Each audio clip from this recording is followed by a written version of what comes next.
Warner Brothers again, Scott Tilford. Everything with this company is just brothers. disastrous. Yeah. Does the WB, does the W in WB stand for worst? I think it does, brother.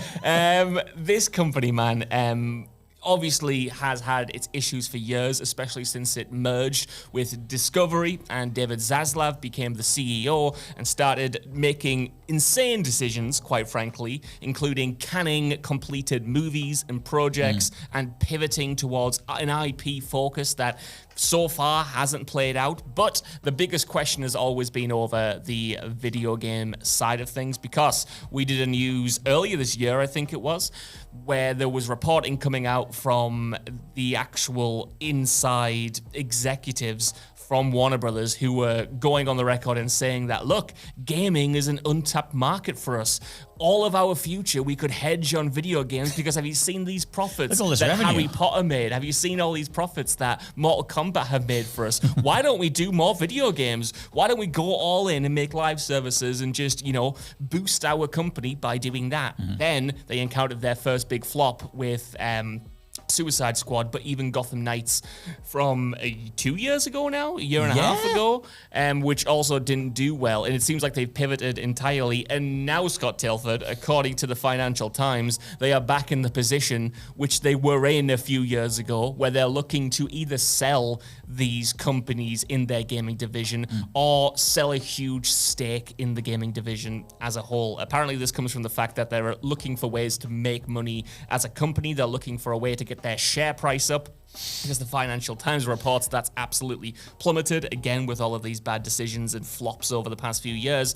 And they don't want to split up the television division, apparently, according to the Financial Times, because that would result in too many legal troubles, because they essentially want to split the likes of HBO and their linear TV company with streaming, and they said that'll eventually just not work, because then you get into issues between, well, what do we make for TV, what do we make for streaming, when do we put one on the other, and etc. And they also don't want to split up their Hollywood division because they got too much riding on that. So they are apparently again flirting with the idea of not selling the gaming division entirely, but selling a big stake in it, which would mean that another company gets to come in and maybe take control while working with Warner Brothers, or just have a say in the development of these franchises going forward. But I just think, what a mad U-turn. We were literally doing podcasts about what it would mean for Warner Brothers to go all in on their franchises. And now, after essentially one flop, they've gone,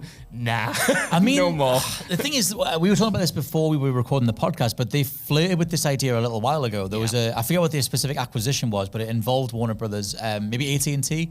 And there was conversation around then about how to make that work, and they would shed off the gaming division or whatever.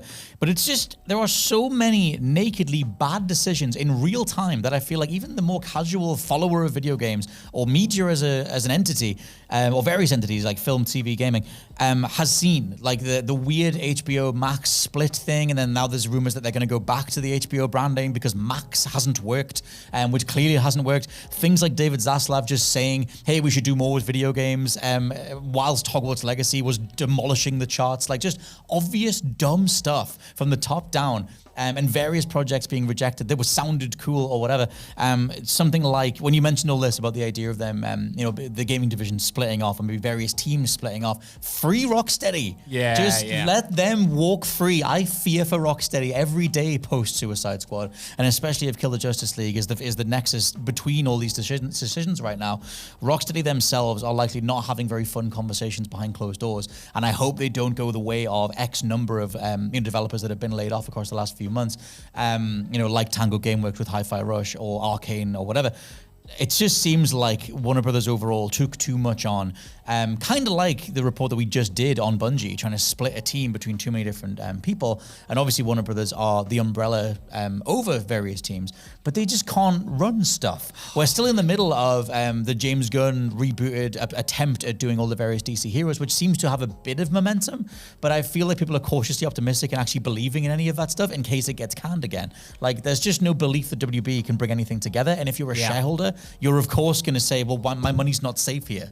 100%, man. I mean, I cannot tell you how much I laughed when I saw a headline from a few weeks ago where it was saying that WB, Warner Brothers Discovery, were considering splitting into 2 different companies. And I'm like, you were 2 different That's where companies. we started. That's where we started. Are we just going in cycles? Are we just making these decisions over and over again? But you mentioned there, like, the lack of trust and the lack of vision, and that is definitely something we talked about to death in the Bungie videos and podcasts we've done. But that is also true with WB. Like, I don't understand how anyone, myself included, can trust anything any of these companies say anymore, because they will turn on a dime. Yeah. They will lay out a 5-year plan, and if that's not working in 6 months, they'll decide to do something different.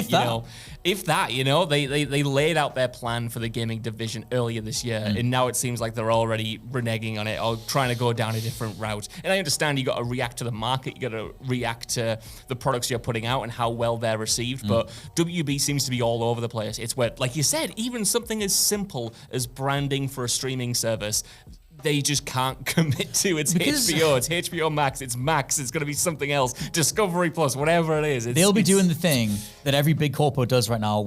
I've thought this for years now, when we have like so much access to algorithmic data. You can bring up reports on, you can look at heat maps on a website and see where people are clicking on a website, or look at various amounts of data that will tell you people prefer this thumbnail over this one by 0.2% or whatever it is.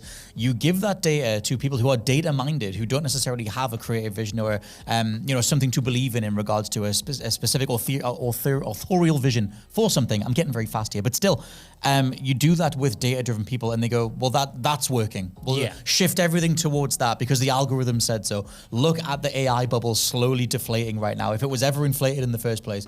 And you see that in real time. It's like, well, this is what's going to work, guys. We know this is the thing. A series of ridiculously over-monetized decisions made by non-creative people for creative outlets over and over and over again. And it's hilariously tragic at this point, because the amount of bodies affected only gets bigger. Oh, 100%. And I just think, I don't know how they can't realize, because even if that was a sound way to approach your business, right? Look at what's working and let's pivot into that. Games especially take so long to make that you just cannot guarantee that what's working now is going to work in 5, 6, or 7 years by the time that game actually comes out. Of course it's going to shift. Of course it's going to change to something else. And another approach is going to have better margins, and the percentage will be a little bit higher. And I feel like we've seen so many games fall victim to that, especially in the live service era, where teams have scrambled to completely reshape themselves to make a live service game. And then they've kind of missed the boat, because when it comes out and all of the mechanics that it's based itself around feel dated and aged and nobody wants to play them anymore, it fails, and then it's like, oh god, okay, we got to pivot over here and probably do the same thing over and over again. You mentioned the developers in particular, and they're like they're the people and the studios that are on my mind, because there is so much talent within all of WB Studios. Everyone on their biggest franchises and making new IP have produced quality work in the past. They are some icons of the industry, whether it's bloody NetherRealm or whether it is Rocksteady. They have such great reputations, such great histories, have been the caretakers of great brands. And I just want them to finally be done right by, to not have to, I imagine, I don't know anyone who works for these companies, but live in this constant state of, well, what's happening next? Are we being sold? Are we are they investing in us? What direction are we going in with our games? Have we made enough profits to, stave off layoffs? It just seems like it's not just them, but it's so chaotic in that ecosystem. Even before this merger, we talk all the time about the Suicide Squad original version being cancelled and all of the rejected pitches.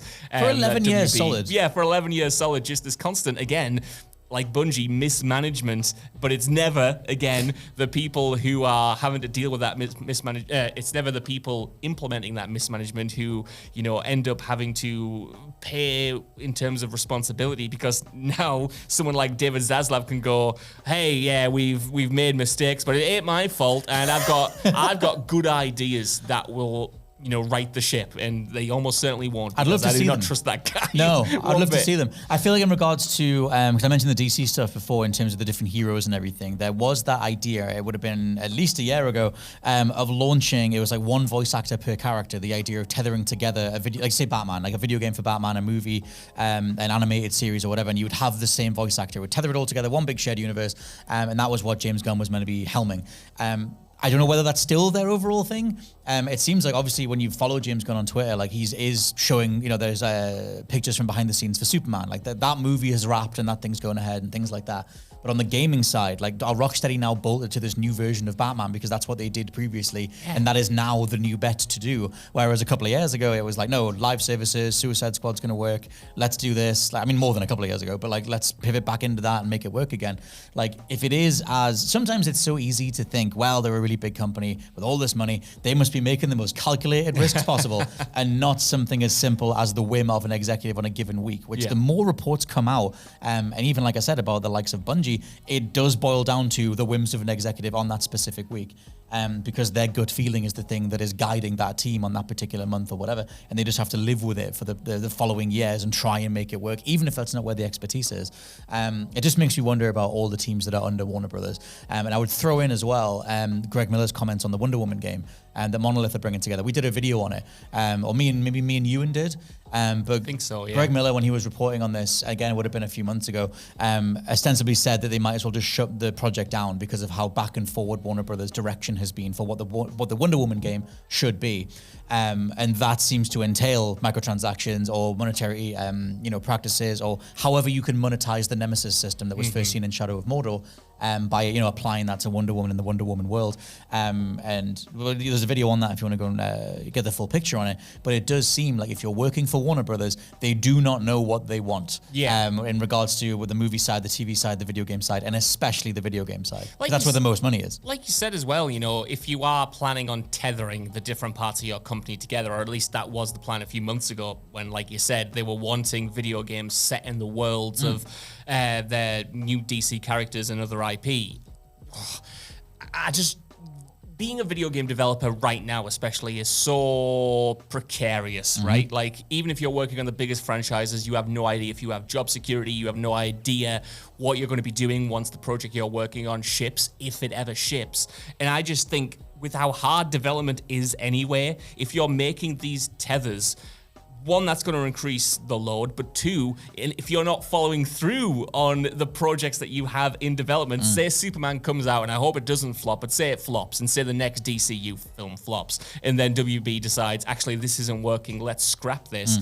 If you've tied other mediums and industries to that, to that tip of the spear, then that has the knock-on effect of, well, what do we do with all these games that are set in those universes that we've now cancelled? And that obviously is apocalyptic and dystopian and the worst-case scenario, but I don't have the trust in someone like WB to follow through on these plans if one or two things fail, because we've seen so many times that they are prepared to pivot, they are prepared to can things they have completed if it's not the direction they want to go anymore, and they will happily renege on their previous comments and commitments if they want to shift gears and try to get that share price up. So again, it just makes a precarious situation even more precarious. Yeah, and also a comparison, which obviously is a different medium, is everything that's happening with Game Informer right now. GameStop decided Game Informer wasn't worth keeping on anymore, so they just deleted the entire 33-year history of the website. Like, if you're lucky enough to have those magazines then over the years, then okay, awesome, you have those exclusives, you have those interviews, you have all that work that was put in.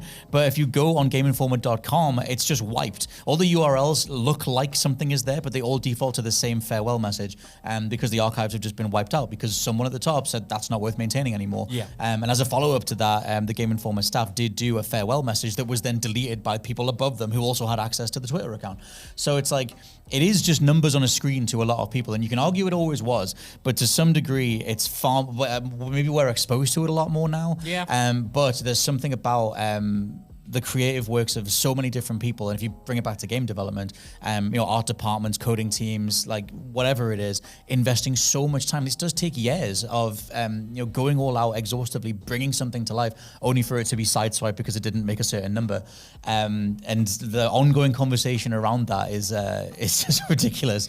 But Warner Brothers' solution, at least at the minute, seems to be, what if we just didn't do this? Yeah, it's going to be interesting to see if they do commit to this, and more importantly, who buys a stake in the gaming division, because I don't think they would ever sell it outright now. That seemed to be the idea a few years ago, but with what they said at the start of the year in terms of the benefits of having in-house teams is that they don't license out the IP, they own the IP, so then they can make the studios that they own work on that IP and make a lot of money. That's the general idea. But if they get someone to act as a partner to come in and maybe oversee those developers and buy a stake in those profits and the revenue that comes from the gaming division, it could be good, it could be bad. We've seen so many partnerships like this go either way, especially recently. Like it could be an Embracer, it could be an Ubisoft, it could be whoever who's interested in this IP. I'm pretty sure when the first rumors were suggested that they were going to sell, it was the likes of Microsoft that were interested. I remember us